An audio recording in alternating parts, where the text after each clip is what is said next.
Uno de los mejores ejercicios para saber si estamos preparados para un evento, para una crisis, para una cierta situación, es ponernos en ese lugar.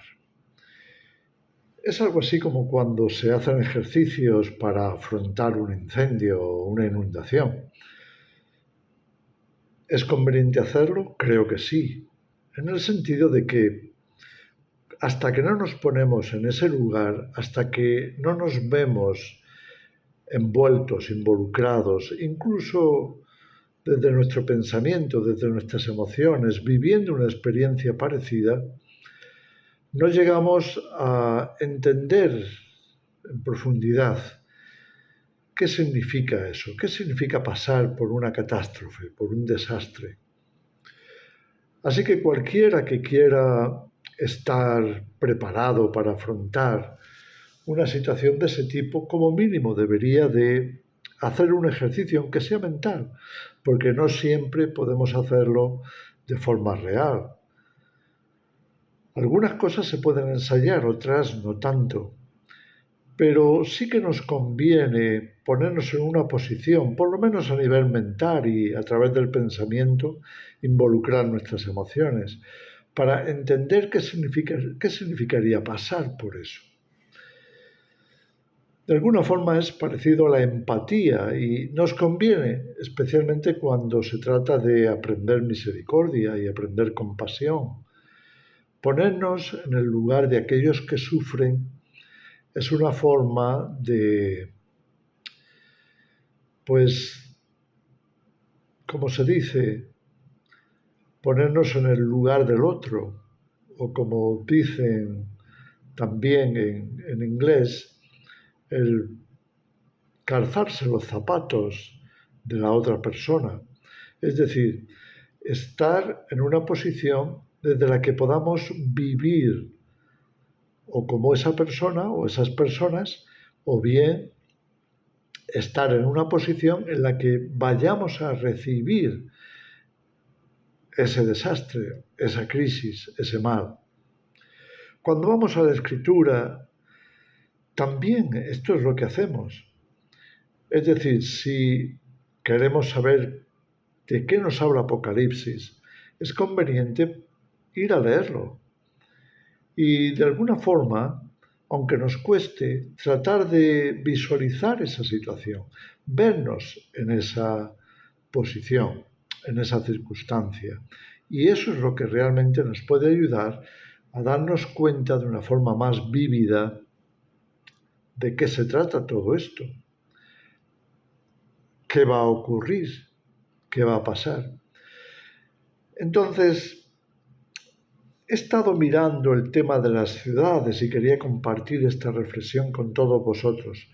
El tema de las ciudades no simplemente por el hecho de que sean ciudades, sino consciente de que el mismo Apocalipsis nos dice que llegará un momento en el que caerán las ciudades. Y dice además todas las ciudades del mundo. Muchas veces vemos las ciudades, las hemos visto, incluso se han publicitado de esta forma, como el mejor lugar en el que estar, por las comodidades que nos ofrece, por las posibilidades laborales, por también las posibilidades sociales. E incluso muchas veces hemos dicho tenemos que ir a las ciudades a evangelizar.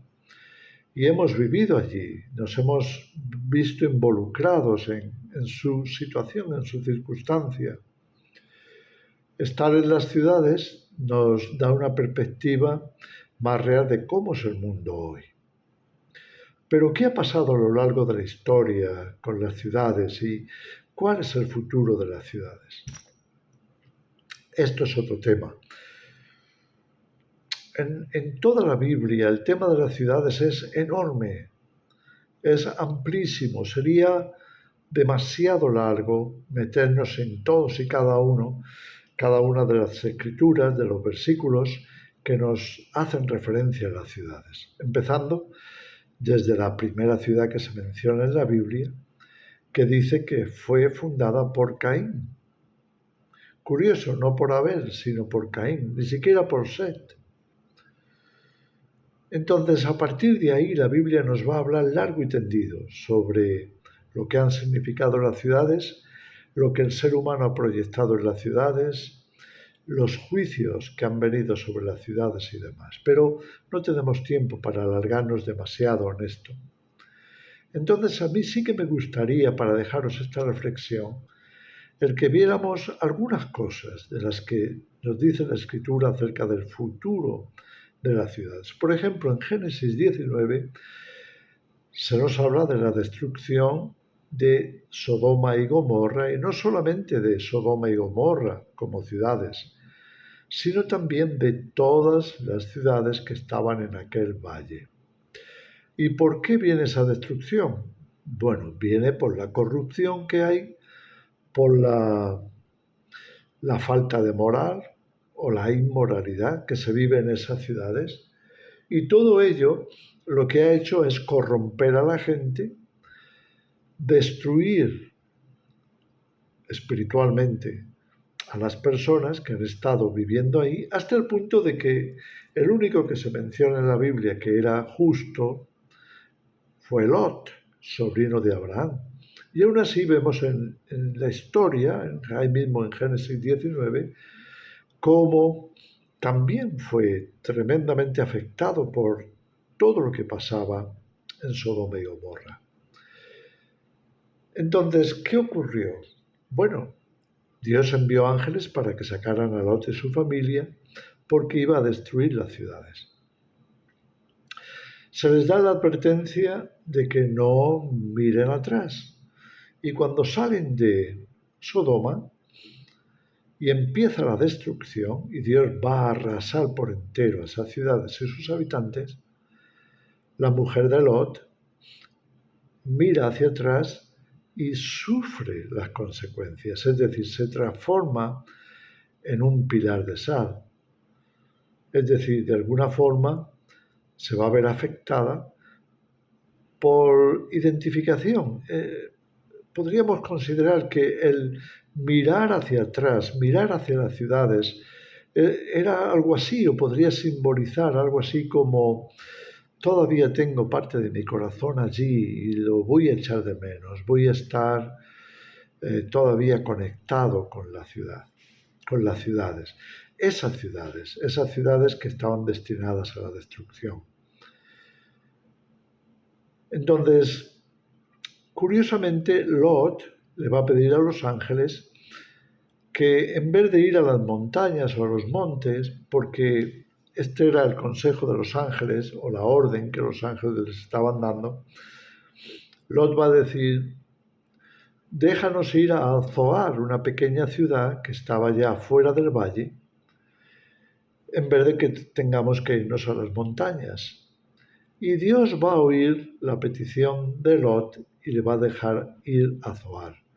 Pero fíjate que cuando las ciudades son destruidas, el impacto de la destrucción alcanza a Zoar, no para destruirla, pero sí por lo menos para ver, para mirar desde esa posición lo que estaba ocurriendo en el valle, la destrucción que Dios estaba causando. Y entonces, fíjate qué temor cae sobre el propio Lot, que él mismo va a tomar la iniciativa de irse de Zoar, irse al monte y habitar en una cueva. Bueno, esto ya nos habla de cuál es el destino y cuál es el final de aquellas ciudades que se olvidan de Dios, se corrompen, se vuelven inmorales.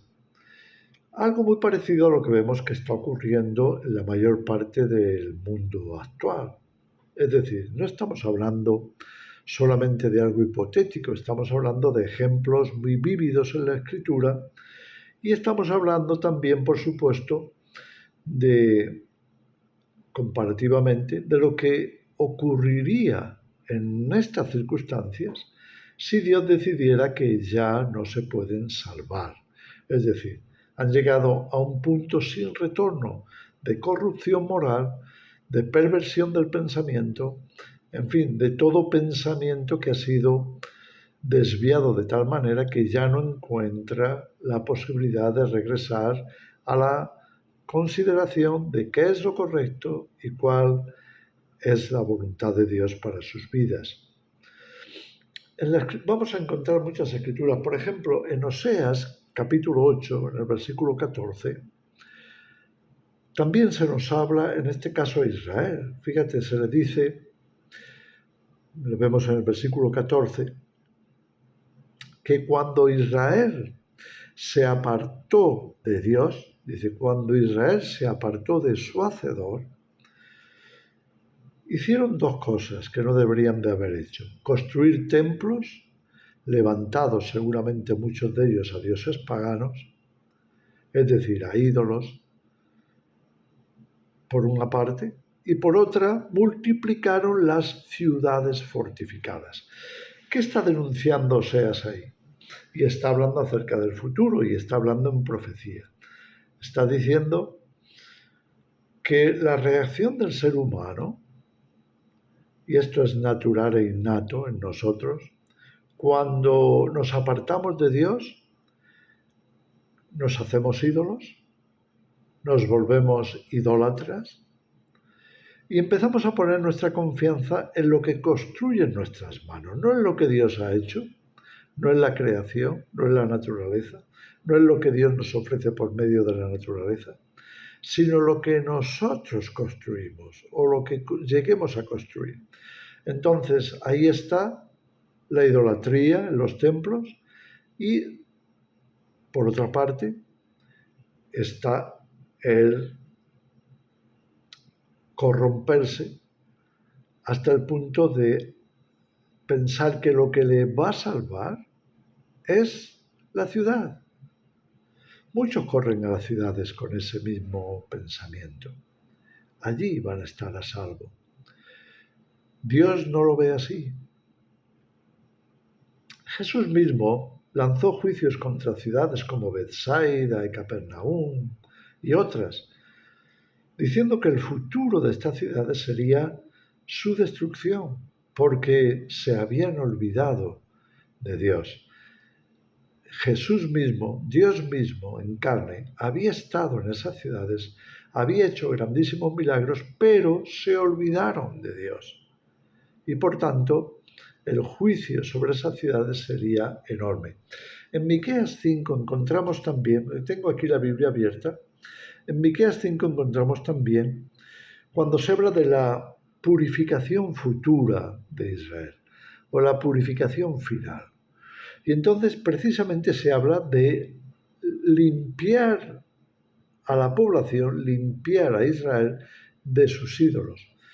Pero mira, entre otras cosas, lo que nos dice, lo puedes leer ahí en Miqueas 5. También destruiré tus ciudades. Destruiré todas tus ciudades. Además lo dice dos veces, en el mismo capítulo. Menciona muchas cosas que significarían purificación, limpieza, cosas positivas, pero también habla de juicios para limpieza y purificación. Y uno de esos juicios, repito, hasta dos veces lo dice, destruiré tus ciudades. Imagínate, es decir, estamos hablando de una situación en la que se nos dice que en el futuro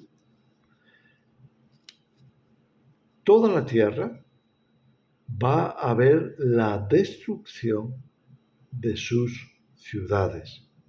No simplemente por lo que se dice aquí acerca de Israel, sino por lo que se dice también, como acabo de citar antes, de Apocalipsis 16, en el versículo 19,